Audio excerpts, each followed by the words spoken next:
Magandang umaga po sa inyong lahat mga kasingko. Ngayon po tayo ay magluluto. Sana kasama ko nga si Ate Janet ngayon. Kaso may ginagawa si Ate Janet na bibili ata ng karne kay Ate Bill kasi lang may sakit. Wala silang ibang mautusan kundi si Ate Janet. Kaya nga mga kasingko, mayroong lulutuin ako ngayon. Ito ay bigay ng ating kasama natin sa simbahan na si Sis May. Siya pa nagbigay sa atin ng native chicken. Ito po native chicken po ay gawin nating tinola. Ito po ay sa mga favorite foods ko po, favorite na pagkain ko po, ang tinolang manok na native po. Yun ang paborito ko po mga kasingko. Sana magustuhan nyo ito at marami kayong matutunan sa pagluto. Pero alam ko it's just only very simple dish po at kayang-kaya nyo po itong gawin para po sa pagluluto ng ganitong klaseng ulam mga kasingko. So samahan niyo ako mga kasingko sa pagluluto ng ganitong pagkain na one of my all-time favorite. Kahit noon pa, kahit si Dad, tatay niya, lagi yung pag umuwi ako galing ibang bansa, pag umuwi ako sa Pilipinas, ang pinagi kong i-request ito nga po tinulang manok at yung isa yung ginataang manok na tinutungan sa Bicol ng tinatawag mga kasingko.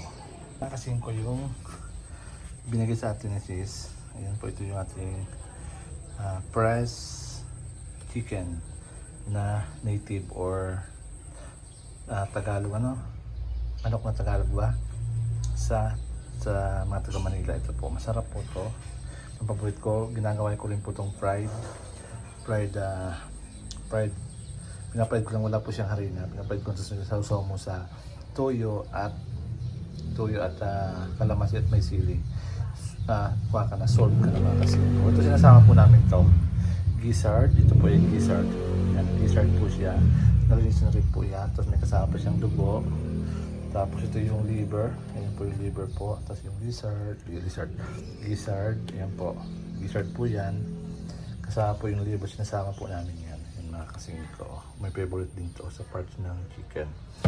Tapos yung ito, sinasama rin namin po to mga kasingko sa pagluluto. Ayan po. Ito, yung paa niya. Adidas po tawag sa atin. Ayan. Tatanggalin po natin yan kasi yung pero malinis na po yan. Ayan. Malinis na po na po ito ni Sis May ito. So, thank you sa pagbigay sa amin ng pagkain.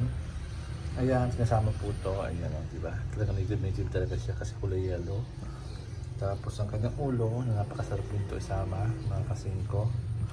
Tapos dalawang ulo kasi dalawang manok na binigay sa atin. Tapos yung paa. Yan. Tapos ito malaki kasi siya mga kasingko. Kailangan ko siyang hatiin ko po siya mga kasingko dito. Ayan. Itong manok na to. Ayan. Hatiin natin to. Naghati lang kami ng sismeta. Ayan. Ayan mga kasingko. Tapos yung kanyang yung tawag dito. Masarap din to. Paborito ni Madam. Itong pagkain na to. Tapos yung kanyang leeg. Yung ulo at siyempre yung blood. Napakasarap yun mga kasingko. So ngayon tatalin natin siya sa pagluluto nito mga kasingko. So balikan ko yung mga kasingko.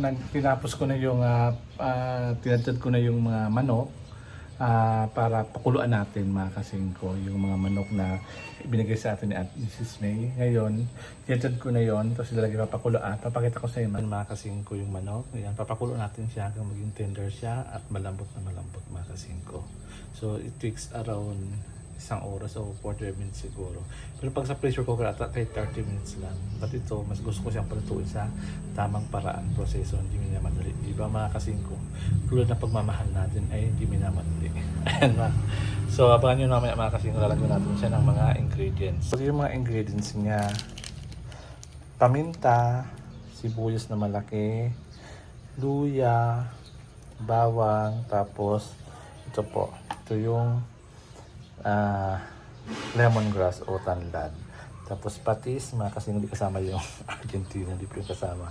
Ayan po yung mga ingredients natin nalagay. Tapos yan po yung nalagay tayo mga kasing ko. Yan ito, chili. Ayan, mga 2-3 lang. Okay na siya. Ayan. So ganun po lang ako magluto ng tinola. So ayun na mga kasing ko yung ingredients natin. Yung papaya.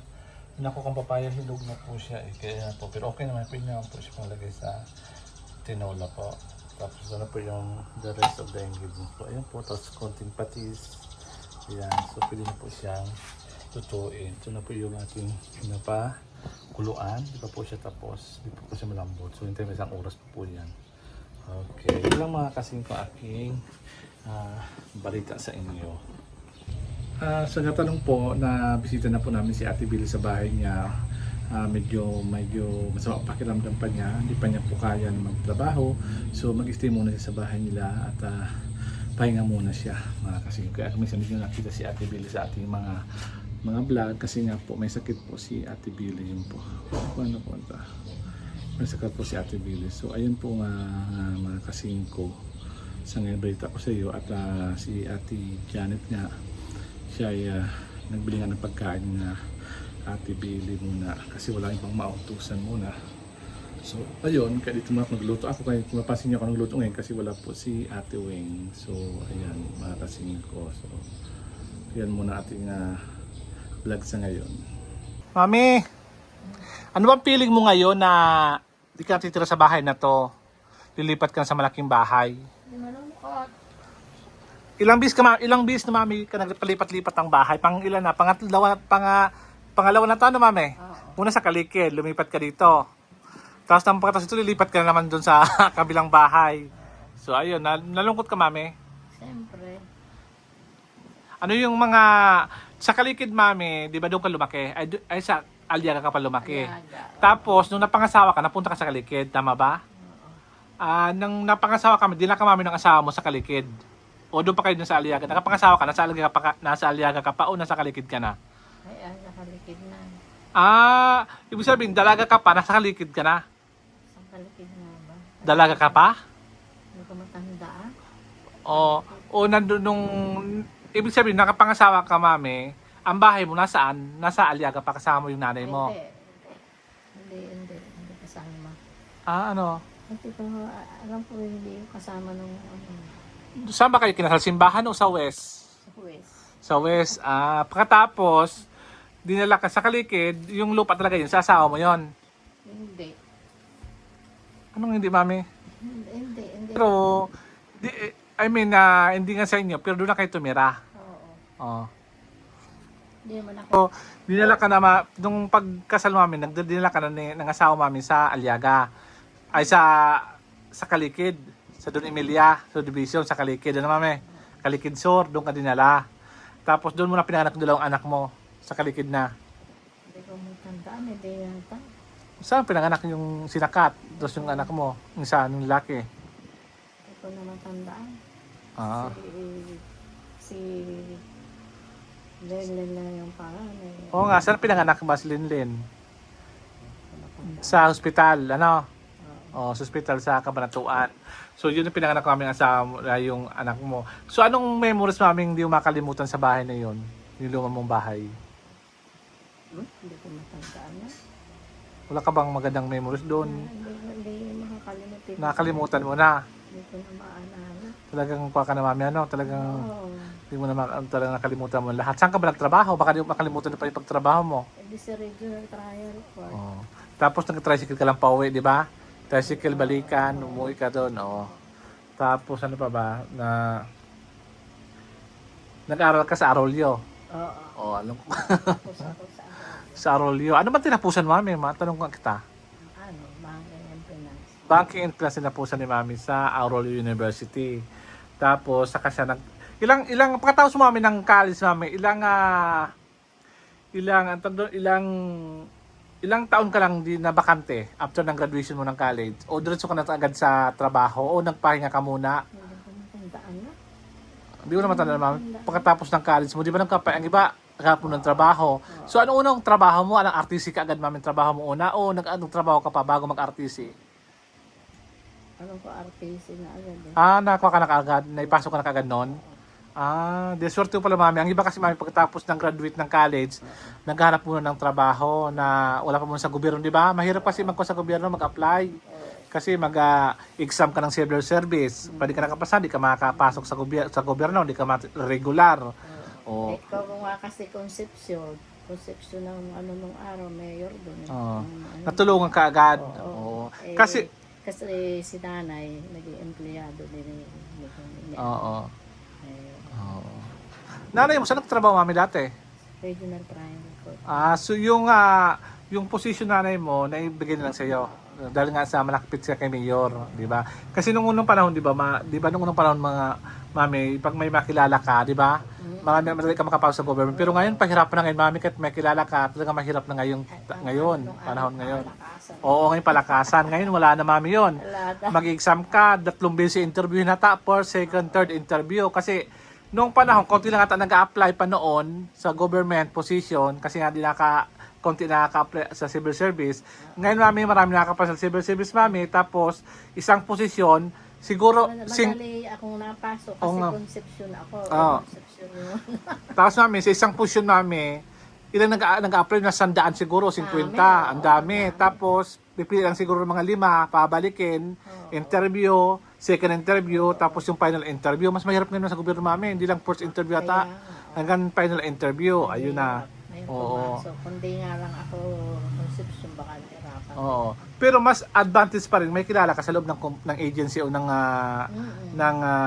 sa loob ng kumpanya na may kilala ka doon. Mas advantage pa rin yung kahit at least napili ka. Tapos kung mayroong mag-back up sa'yo, yan, kilala ko na magaling yan, gano'n. Siyempre, mas advantage pa rin yun mga kasingko. Pero hindi ko pa alam ngayon kasi di ko pa nag-try mag-apply sa government. Ayan mga kasingko. Kasi puro private lang ako, di ko pa na-apply dyan. Di pa ako nakaka-exam ng civil service, di ko pa na-try mag-exam ng civil service. Oo mami. Di pa ako makakapag-exam ng civil service. Kaya gusto ko rin may try kahit di ako magtrabaho sa gobyerno kasi matanda na ako. Kung pasok lang sa gobyerno, konti lang makakuha kong pera kasi nasa 40 anyos ka na, ilang 2 years, ilang 2 dekada lang retired ka na. Kaunti lang makakuha mo kasi pumasok ka sa gobyerno, late na, matanda ka na. Kaya yun, kaunti lang makakuha mong benepisyo sa gobyerno. Hindi yung dapat at least start, ilan namin, 36 years, dapat daw ata pagpasok sa government. O 36 years, yun ang pinakamatal. Kung nasa 40 na ako, kung pasok sa gobyerno, 20 years lang, mag-retired na agad. Kaunti lang makakuha mo kasi ilang taon ka lang nagtrabaho sa gobyerno. Yun lang mga kasi. Maganda sa gobyerno kasi maraming benefits tapos di ka basta-basta matanggal kasi nga dahil nga covered ka ng ang tawag doon mami yung civil service law covered ka. Di ka basta-basta matanggal. Kailangan meron kang eligibility. Ayan mga kasi. Sagutan natin, so may mga gustong magbalak mag-apply sa gobyerno ay lahat naman ay pwede mag-apply basta po kayo ay eligible po kayo. Una-una yung sub-professional tapos yung professional na makapasa po kayo doon. Ayan. Hindi ko alam kung ilan na ngayon yung cut out, yung pinaka-cut off, ba 80 ba ngayon, mami? Hindi ko alam ngayon kung magkano na, ilan na po mga yung cut off pagmasok sa gobyerno o 80 ba pataas? Pag 80 pag 70 na natin, hindi na makakapasok ngayon, di ba? Parang tinaasa na ngayon yung bracket ng pwedeng makapasa sa civil service. Ayan. Yun masaya.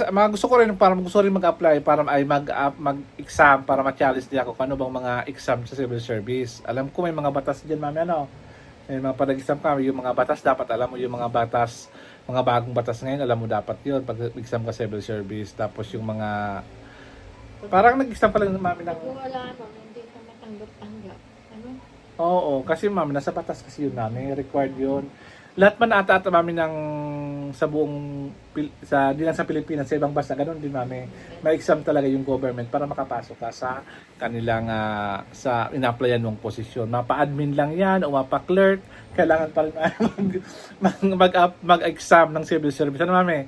Clerk o admin ka lang dyan, kailangan pa rin magpa. Meron din palakasan. Oh, pero ngayon mami, hindi ko lang, pero ngayon dati siguro daw mami, pero ngayon wala na mami, ito lang ngayon. Wala na ngayon. Kasi computer na yung dati noon kasi manual pag-check. Ngayon, yung test paper, yung examination paper mo, yung pasok lang sa computer, tapos 2 seconds, alam na kung pasado ko. Hindi. Yun kasi yun ngayon, mga kasing ko yun. Pero ganun pa rin yata yung pag-exam ngayon. Mag-shade ka pa rin sa mga bilog-bilog sisiran, mag-shade ka ng pencil. Mongol 2 at ang pinapagamit kasi para mas masyadong maitim. Yung Mongol 2 at ang ginagamit pag-exam. Hindi ko pa natara yan, pero sana makapasa tayo mga kasi kung tayo mag-exam. Gusto ko lang, di ba ako mag-apply sa gobyerno, gusto ko lang malaman kung tayo ay makaya pa natin masagutan ng mga examination dyan sa civil service. So, ayun mga kasing ko. Nakwento lang namin ni Mami. Luto na po aking tinolang manok. Ayan po. Ayan. Luto na po ang tinolang manok. So, maya ito kakain na pasok na 11. Konting kulo pa at ready na yun mga kasing ko. So, kung gusto niyo yung vlog natin ngayon. So, dyan mga kasing ko, tapos ang ating mini vlog for today mga kasingko. Maraming salamat sa inyong panonood at sana nagustuhan niyo yung vlog natin ngayon at may konting kwentuhan about kay Lola Eden. Maraming salamat at hanggang sa muli. Bye-bye!